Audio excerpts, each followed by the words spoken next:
Yo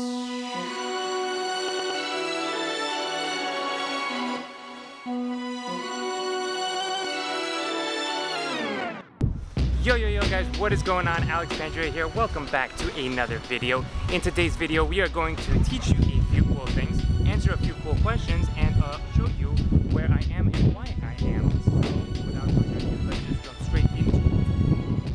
Oh, also, 200,000.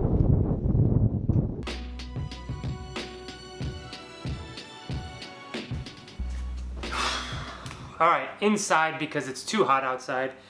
And I can't take it anymore. I'm red in the face and not a good look. I mean, you could, get that whole tan vibe going, but... So you guys asked me some questions on Instagram. I am here to answer them and give you a little look at what's to come next for the future of this channel and everything that we do here together. So let's just jump straight into some of the questions. Will you release a book about your life story? Well, it would definitely be not anytime soon as far as my life story, because hopefully life would be a little bit longer than that. But as far as my magic journey and my business journey getting to here, I think there's a lot of stuff that I went through that might help a lot of you guys out trying to do the same thing, either being a professional magician or starting your own company, producing your own playing cards. And I do have a lot of wild stories throughout my journey. So maybe I'll write a book one day about all of that. And maybe I'll even do it sooner rather than later in a different form. But nonetheless, I have a lot to tell, so hopefully I will be able to do that in one way or another. Please talk about your other businesses. Well, I have a few other businesses outside of what you might know me here for, my sleight of hand, my card magic, and producing playing cards. One of which is, I guess you could call it a travel company. Basically is I travel the world, as some of you might know from my photos and everything that you see. And I travel around to resorts and hotels, and I work with the hotels to create content, to take videos, photos, create marketing campaigns and advertising ideas. So there's a lot that goes into that. It's something fun to do. We started it just because we wanted to travel and go see the world, and it turned into a business. So that goes to show you that you can take what you love to do, that you're already doing possibly, and turn that into something that could potentially be financially sustaining for you. Right now we are in the Maldives working with a great resort, one of the best. It's called Seaside Finolu, and it's one of those places where I think everybody should visit at least one time in their lives. It has all the picturesque style vibes that you would want, and if you're going on vacation or if you want to just go relax. I've taken this time to not only work with the hotel, but I've cleared my mind in 2021 and started setting up plans of what's to come for the future of not only this channel and what we do here, but my projects in general, my playing cards, my courses. Everything is being planned out, and I couldn't be in a better place to do so than right here in Seaside Finolu. So thank you so much guys for working together with me, and I am sure to be returning very soon. Alright, next question. You can have one card control, one flourish, and one pass, and one deck of cards for the rest of your life. What would it be? Okay, so I think the essence of this question is if you could only pick one from each category, what would you use if you could only do one thing for the rest of your life in card magic? And I'll switch up your categories just a little bit because I think this goes to a good point that I think everybody could take away something from. And that is that, and somebody told me this and it stuck with me, that I think it's important to just do your best control. Get it down, just choose one control. Get it down perfectly, that you can do it in your sleep, eyes closed, behind your back, drunk, whatever. You want to be able to do that one control seamlessly, and then move on to a color change. Maybe you use one color change and then just get that one down.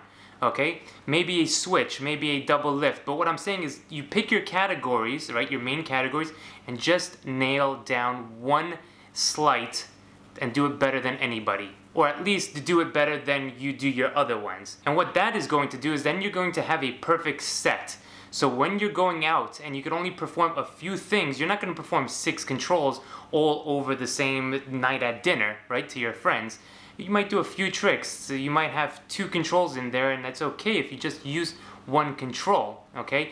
I know a lot of times you want to have a lot in our arsenal, which is great to do. You should always know an array of sleights. But when it comes to, you know, I'm going out, I'm gonna hang out with some friends, maybe I meet somebody, I do one thing for them, and so then you need your best control, your best color change, your best double lift, your best palm, your best switch, etc., your best reveal, and then you just use that. And once you have your bests, then you can have a very seamless, perfect, one-trick miracle. You do that, you take your bow, you go off on your merry way, grab a drink, and they're just like, that was the best. So that is my advice, strange advice off of this question, but you get it. Taking chances and messing up in card magic, what are your thoughts? I love this topic. I love the topic of taking chances and doing things that might not work. And which brings me to what I want to teach you in this video. It's going to be 3 things that you can go ahead, grab a deck of cards, take a chance on it, and hopefully if it works, you're going to feel that much more confident in doing things like this. Very easy to do. Grab your deck of cards, and let's get into it.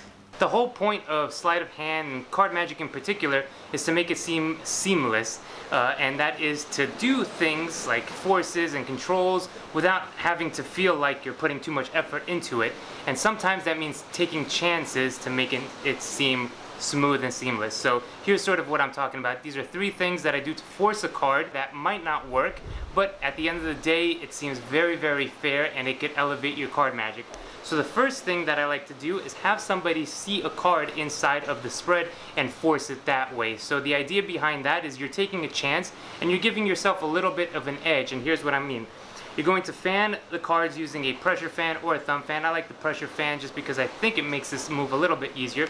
And what you're going to do is from here, you're going to open up your hand a little bit. Now you see what happens, it creates a separation between the cards, and one card in particular is, this is an exaggerated view, but one card in particular is more exposed than the rest. Alright, so you're gonna go ahead, fan the cards, and now you're gonna try to get a separation by just opening and closing your hand. The pressure from your hand is going to open up somewhere here. Now ideally you want it somewhere in the middle, okay? At first you're gonna get it here, and that's the most sort of natural way that it's going to happen, where the cards separate, and you're gonna get the force card all the way at the bottom here. That's no good. So you're gonna want to do it so it separates somewhere here in the middle. Alright, so just open up your hand and close your hand just like that once you do it, and then you're gonna get this card right here, which is going to be the force card. You're gonna tilt your hand up, and now with your finger you're gonna say, go ahead, see a card somewhere, and you're gonna sort of point in this direction, okay? You're gonna tilt your head so that it doesn't seem like you care what card they see. Go ahead, see a card. And it also helps when you're a little bit further away from the spectator, okay? So if there's a group of people, you can go ahead, do this, get it in position, and then come up, go ahead, see a card inside. You could even tilt your hand this way, okay, to get that sort of force card. And if they go for the force card, perfect. It might be 1 or 2 off, but that's okay because now you have a great chance of knowing what that card is.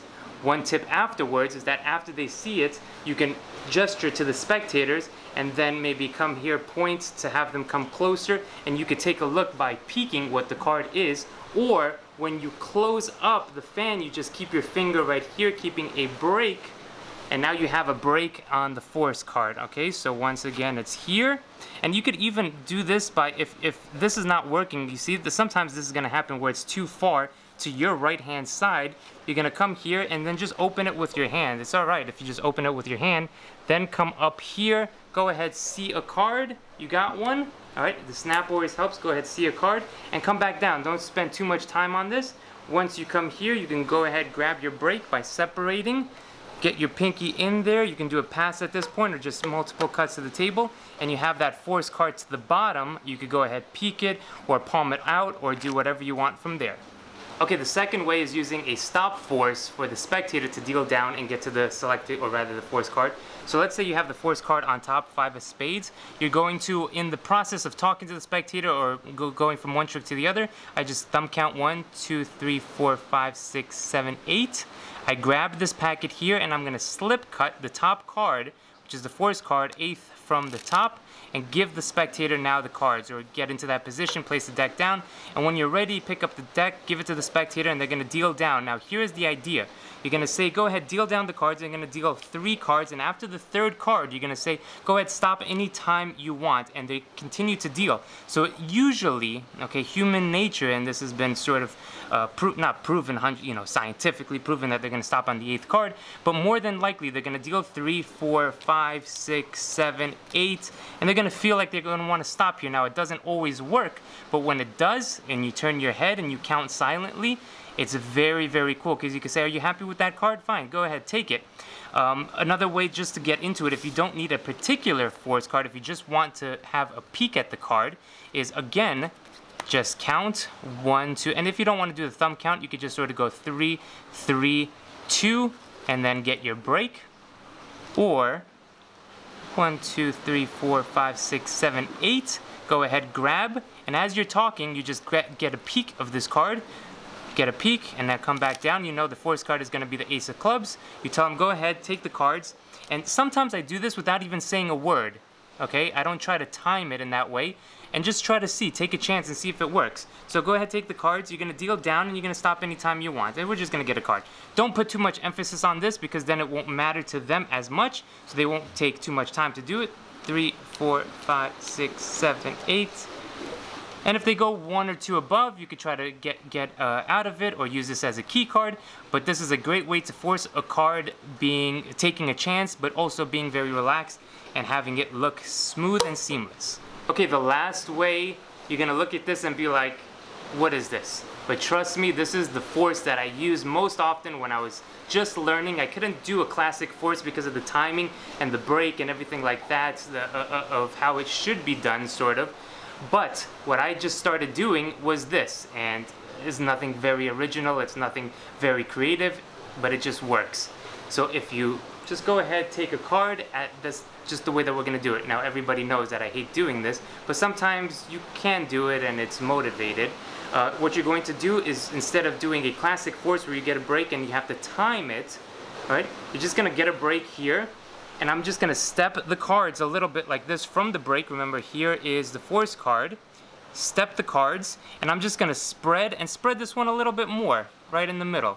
Alright, that's it. And trust me, it looks kind of dumb right now on the surface, but try it out, and especially, this is a whole attitude game. So when you're here, and look at my body language in my head. So I'm here, and I'm just going to turn around and do this. My fingers of the right hand are right here above where the force card should be. So what does that mean? That means that they could take the card, and I could feel them taking the right card, and I could know based on my fingers and how I feel the cards, and when I look back down, and if I could lift this up and that card is gone, then I know they've taken the force card, okay? But this is a attitude force where you're here, you cut a few times, you get your step, and you just spread, and you go, look, just take one.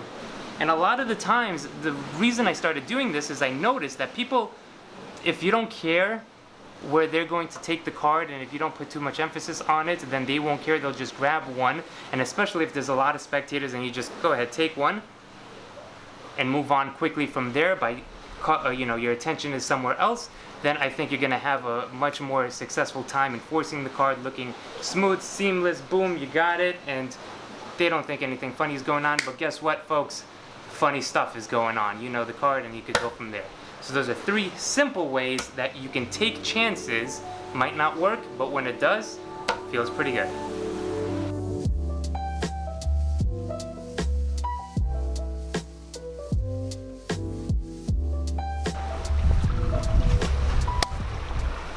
$200,000 subscribers.